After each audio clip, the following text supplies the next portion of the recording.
Evangelho segundo escreveu Mateus, capítulo de número 25. E haviam 10 virgens. 10 virgens. Onde 5 delas eram prudentes e 5 delas eram loucas. Você vai ouvir essa mensagem de uma forma que você nunca ouviu, tá? Então eu peço que você não pule o vídeo, não adiante, escute cada palavra, porque você vai ser impactado com o que você vai ouvir aqui nesse momento, tá? Isso mudou a minha vida. Isso mudou a minha vida.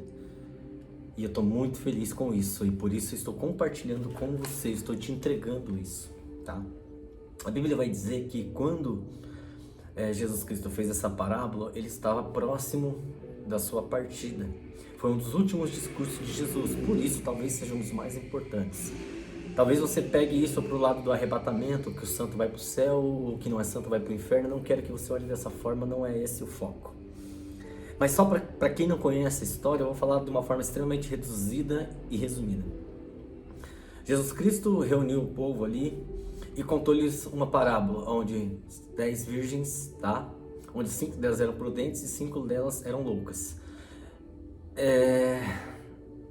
Era algo normal esse negócio das virgens, tá? Isso daí, ainda que seja uma parábola, era um costume, existia, porque por conta da vinda do Messias, é a promessa que foi profetizada por Isaías, que o sinal seria que uma virgem daria luz. Muitas mulheres se preservaram aguardando que ela fosse a provedora do Filho de Deus. Então era comum.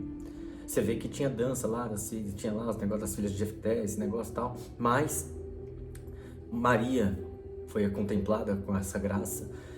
Mas o que é interessante dessa história é que quando Jesus Cristo ele fala das 5 virgens que eram loucas, o que eram as virgens loucas? Eram aquelas que não aguardavam ou já tinham perdido a esperança da vinda do noivo, então elas não guardavam consigo reservas.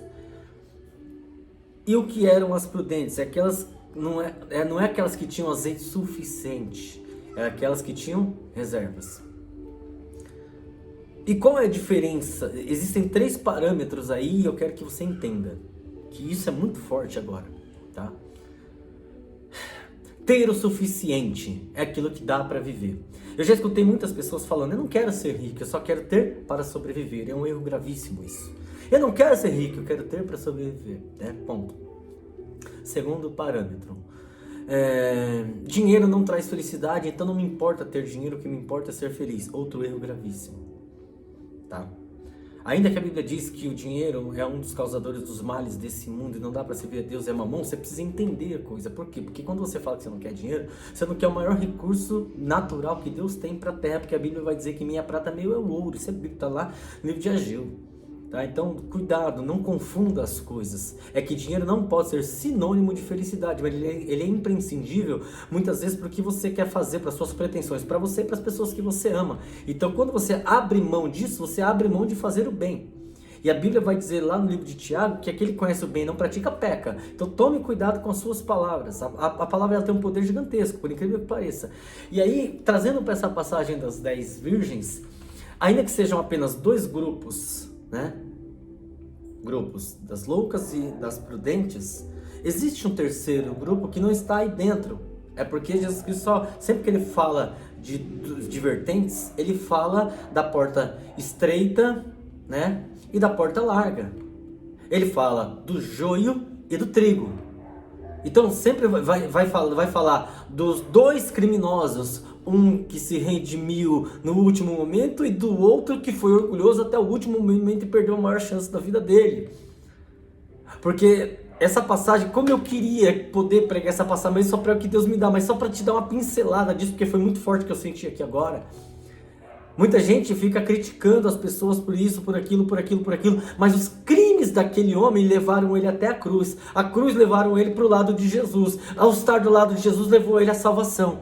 Então cada pessoa tem uma forma de você chegar a Jesus, então para de criticar os outros, beleza? Porque você que critica, você não faz ideia do que você está fazendo, você está dando de bandeja o que aquela pessoa precisa, porque o tema dessa mensagem é guardando energias, guardando reservas, guardando aquilo que sobressai. Por quê? Porque a Bíblia vai dizer que Deus nos dá uma medida recalcada, sacudida e transbordante, ou seja, você não pode ter menos e nem o suficiente, você tem que ter mais, porque aquele que só tem o suficiente, ele tem que entender que a Bíblia vai dizer assim, ó: Mal servo que só fizeste aquilo que te mandei. Ou seja, o básico não é para Deus. O simples não é para Deus. O suficiente não é para Deus. Porque o meu Deus está nas alturas. Davi ele vai dizer, leva os meus olhos para os montes. Para os montes. Montes é aquilo que excede. Aquilo que excede. Deus está sempre no excedente. Deus está sempre no excedente. Deus não está no suficiente. Deus não está naquilo que é mínimo. Deus está no excedente. E é por isso que aquelas prudentes elas foram salvas. Porque elas não tinham o suficiente. Elas tinham o excedente. E o que salvou elas foi o excedente. Porque o que as loucas tinham era a mesma quantidade que as prudentes tinham. E tem um gap, tem uma coisa muito importante nessa mensagem. É que vai dizer num dado momento que tá dando o esposo, todas, não foram as loucas, eita, pega essa, não foram as loucas, todas tosquenejaram e adormeceram, elas pegaram no sono de forma igual, estavam todas as mesmas condições, ambas eram virgens, ambas tinham azeite, ambas esperavam pelo noivo, ambas adormeceram, tudo igual. Qual era a diferença? O excedente. Porque o excedente foi o que abriu as portas para elas entrarem no gozo com o noivo. Então você que fica falando, eu não quero ser rico, eu quero ter só o suficiente. Não adianta, cuidado com essas palavras. Eu não estou falando de dinheiro, estou falando de energia, de graça, de tudo que você pode ter. De tudo que você pode ter. Quando muitas vezes você se equivoca, interpretando de forma errônea o que Paulo diz no livro de Filipenses, eu sei me contentar com o que tenho, você tem que entender que esse é o Paulo que tinha tido um encontro com Deus. Lá no livro de 2 Coríntios, capítulo de número 7, se me fala a memória, quando ele fala do espinho da carne. Onde Deus falou para ele, a minha graça te basta. Olha como isso é forte. Porque quando Deus fala para o Paulo que a minha graça te basta, o que é a graça de Deus é um excedente. Então Paulo ele tinha tudo o que ele precisava para ser salvo, que é a nossa busca, a nossa procura, ser salvo. Então ele tinha o suficiente. Então por isso que ele diz, aprendi a me contentar com o que tenho. Agora, o que você tem para você dizer que você pode se contentar com o que você tem? Você tem o que Paulo tinha para você poder bater no peito e falar isso? Então, cuidado. Então, aí agora eu começo a pregar. Se prepara. Porque agora o que você vai receber é muito forte e vai impactar a tua vida. Eu fiquei por muito tempo na minha vida, muitos anos na minha vida, me autoprotegendo, me autoblindando, não aceitando críticas, não aceitando ofensas, não aceitando opiniões, não aceitando nada. Não aceitava orações, não aceitava nada. Nada, eu não aceitava nada de ninguém. Eu sempre fui autossuficiente para tudo, sempre li muito, sempre estudei muito, sempre trabalhei muito, sempre fiz tudo. Então eu não aceitava nada de ninguém. E aí de repente chegou um dado momento da minha vida que Deus começou a tirar. E Deus começou a tirar tudo, foi embora tudo, literalmente tudo. Não me sobrou absolutamente nada. E muita gente olhava para mim de cima para baixo com dó, com pena, achando que eu tinha falido, que eu estava fracassado. E aí é onde entra a coisa. Foi nesse momento que eu lembrei que tudo que as pessoas queriam me dar, eu falava não. Tudo que as pessoas queriam me ofertar, eu falava não. Quando chegou nesse dado momento, eu não tinha mais opção. Quando alguém falava, vou orar por você, eu aceitava. Quando alguém falava, vou dar uma coisa pra você, eu aceitava. Quando alguém falava, posso te falar uma coisa, eu falei, pode. Quando alguém queria me criticar, eu deixava. Doía, ia lá nas entranhas, aquelas críticas, aqueles negócios. Me rasgava de fora a fora.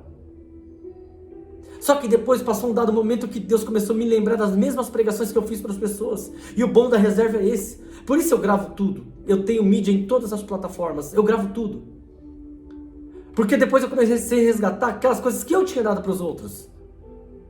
As mensagens, os conselhos, as palavras. E comecei a pegar. E comecei a pegar para mim. Porque se eu tinha, era meu. Se eu tinha gravado, era meu. Então eu tinha direito de usar. Só que isso era o básico. Depois eu comecei atrás do excedente. Eu quero excedente dos outros. Cada vez que uma pessoa me feria, cada vez que uma pessoa me machucava, cada vez que uma pessoa me criticava, cada vez que uma pessoa queria me dar qualquer coisa que fosse, eu comecei a pegar tudo. Somado tudo que eu pegava, mais do que eu tinha, começou a dar o excedente. E a chave virou.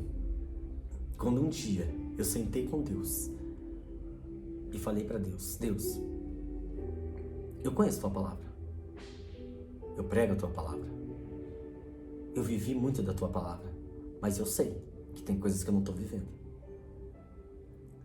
eu sei que tem coisas que eu não estou cumprindo, eu sei que tem coisas que eu não estou realizando, E tem coisas que eu estou fazendo que de acordo com a tua palavra é errado. E agora é a hora que eu vou pegar o meu excedente. Eu vou pegar o que passou, o que sobrou. Todas as energias foram canalizadas naquela oração. E eu comecei a fazer tudo aquilo que eu não fazia. Eu comecei a bater em portas. E eu comecei a pegar e canalizar todas essas energias. Eu fiz como a vampira do X-Men ali. Comecei a pegar energia de todo mundo. Tal. E sabe qual foi a cereja do bolo da minha vitória? Foi quando eu peguei os críticos. As pessoas que me ofendiam, que me criticavam, que me machucavam. Que batiam forte. Foram essas. E eu falei, eu vou fazer. Porque é um olhar de quem tá de fora. Não é o meu olhar. É o olhar de quem tá de fora. E se esse é o preço para eu alcançar, eu vou pagar. Eu engoli o meu orgulho, eu engoli as minhas vontades, as minhas opiniões, engoli tudo. E trabalhei com o excedente. E aí Deus começou a virar na minha vida.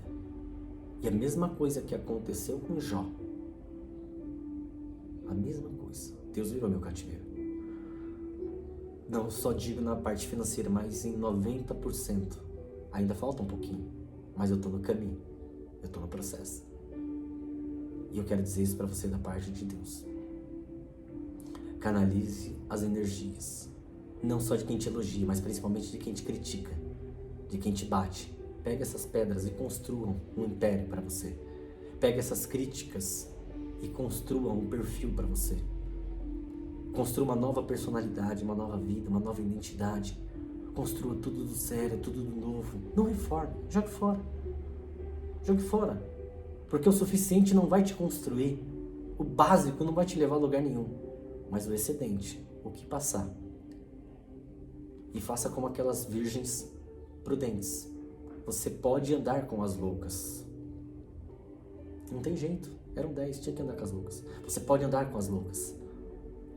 Você pode conviver com as loucas. Você pode ser virgem como as loucas. Você pode esperar como as loucas. Você pode até pegar no sono como as loucas. Mas sabe qual é a tua diferença para as loucas? Você tem o excedente. Para que aquele dia você possa dizer, eu não posso te dar. Para que não falte a nós e a vós. E essa vai ser a chave de entrada das bodas do Cordeiro. Tome isso para sua vida.